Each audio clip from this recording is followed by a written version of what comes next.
नमस्कार, मैं हूं अंशिता। भाजपा को उखाड़ फेंकने के लिए मध्य प्रदेश के हजारों नौजवान सड़कों पर उतर आए हैं। इन नौजवानों का ऐलान है कि हम इस सरकार को एक मिनट भी बर्दाश्त नहीं कर सकते। इस सरकार ने हमें सिर्फ ठगा है। पटवारी भर्ती में हुई धांधली को लेकर नौजवानों का हुजूम सड़कों पर उमड़ पड़ा है। चुनावी साल में मध्य प्रदेश में होने वाला ये आंदोलन भाजपा का खेल बिगाड़ सकता है। क्या कहना है कांग्रेस का, इस पर भी आगे चर्चा करेंगे। उससे पहले ये जानेंगे कि मामला क्या है जो युवाओं का गुस्सा बीजेपी सरकार के खिलाफ फूट पड़ा है, क्योंकि ये मामला उनके भविष्य से जुड़ा है। उनका मानना है कि बीजेपी सरकार उनके भविष्य के साथ खिलवाड़ कर रही है। तो आपको बता दें कि मध्य प्रदेश में एक बार फिर व्यापम घोटाला हो गया है। इसमें शिवराज सरकार फंस गई है और अब कांग्रेस इसे व्यापम घोटाला सीरीज बताकर सरकार को घेर रही है। दरअसल पटवारी परीक्षा के रिजल्ट आने के बाद से बवाल मच गया है। राज्य की शिवराज सरकार पर घोटालों का आरोप लग रहा है। युवाओं का गुस्सा फूट पड़ा और वो सड़क पर उतर आए हैं, जिसके तमाम वीडियो सोशल मीडिया पर छाए हुए हैं। वीडियो में साफ दिख रहा है कि सड़क पर जहां तक नजर जा रही है, युवा ही युवा नजर आ रहे हैं। भोपाल और इंदौर दोनों जगह ये आलम देखने को मिला। इंदौर में नेशनल एजुकेटेड यूथ यूनियन के नेतृत्व में हजारों की संख्या में स्टूडेंट्स ने कलेक्टर ऑफिस का घेराव किया। भोपाल में भी कर्मचारी चयन मंडल के सामने बड़ी संख्या में पटवारी अभ्यर्थी जुटे।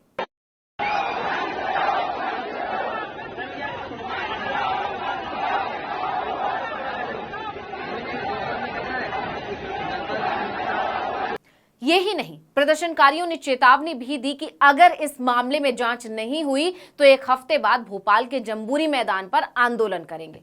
हम भोपाल से दिल्ली तक जाएंगे। प्रदर्शनकारियों ने कहा कि अगर पटवारी भर्ती में फर्जीवाड़े की सीबीआई जांच नहीं हुई तो अगली बार सीएम हाउस का घेराव करेंगे। उनकी मांग है कि ऐसा कानून बनाए जो पेपर लीक के दोषी को उम्र कैद की सजा हो जाए। छात्रों का दावा है कि व्यापम ने पटवारी ग्रुप 2 सब ग्रुप 4 एग्जाम की जो टॉप 10 लिस्ट बनाई है उसमें से 7 कैंडिडेट ग्वालियर के एक ही कॉलेज से हैं। इनमें से कुछ छात्र तो ऐसे हैं जिन्होंने पहली ही बार में एग्जाम में टॉप किया है। अभ्यर्थियों ने आगे कहा कि पटवारी भर्ती परीक्षा का परिणाम तो जारी हुआ था, लेकिन टॉप 10 की लिस्ट जारी नहीं की गई थी। बाद में हमने इस पर दबाव बनाया तो लिस्ट जारी हुई। उसमें सामने आया कि 10 में से 7 अभ्यर्थी तो एक ही सेंटर से चुने हुए हैं।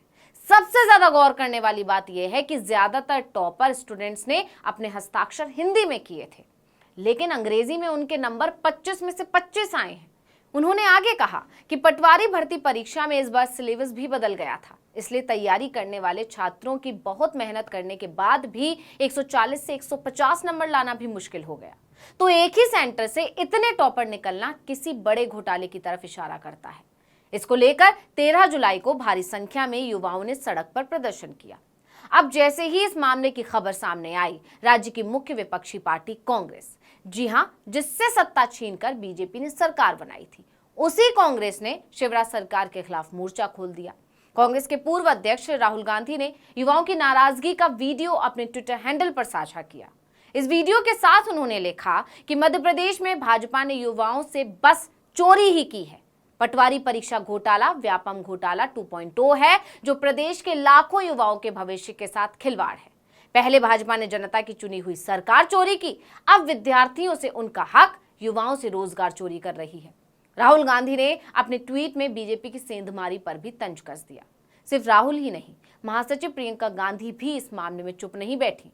उन्होंने अपने ट्वीट में लिखा कि मध्य प्रदेश की भाजपा सरकार के शासन में एक बार फिर भर्ती में घोटाले की खबरें आ रही हैं।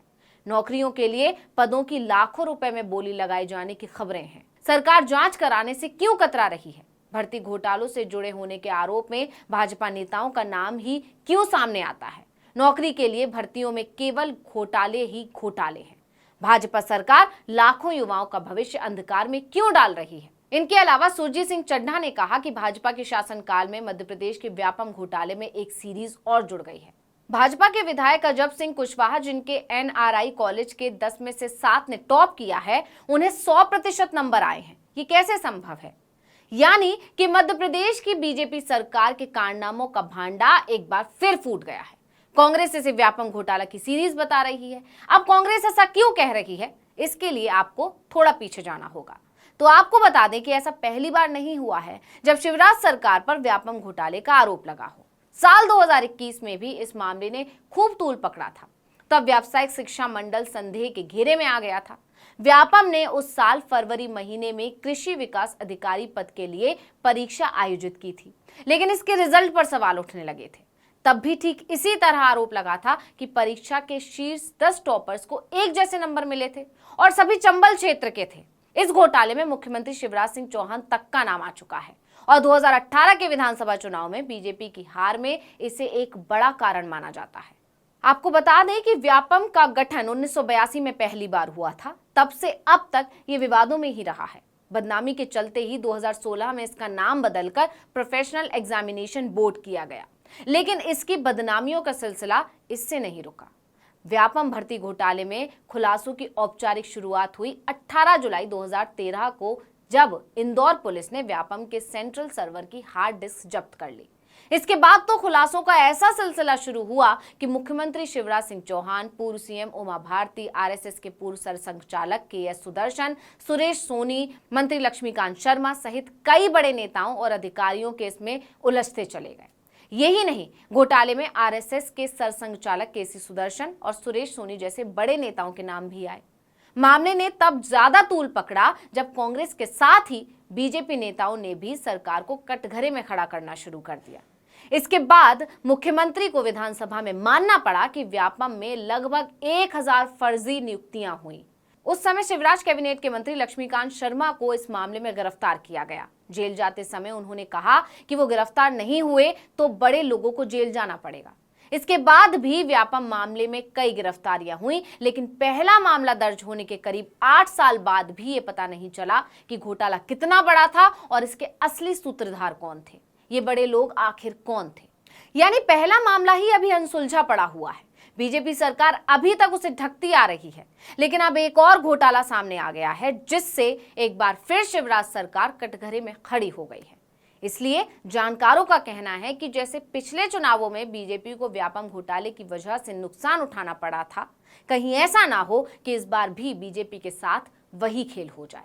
इस वीडियो में इतना ही। आपसे अनुरोध है कि यूट्यूब पर हमारे चैनल आर्टिकल 19 इंडिया को सब्सक्राइब कीजिए, फेसबुक पर लाइक कीजिए और कमेंट करके बताइए आपको हमारा ये वीडियो कैसा लगा। आने वाले दिनों में हम और किन मुद्दों पर वीडियो बनाएं, ये भी जरूर बताइएगा। ट्विटर हैंडल है article19_India, इसको भी फॉलो कर लीजिए। नमस्कार।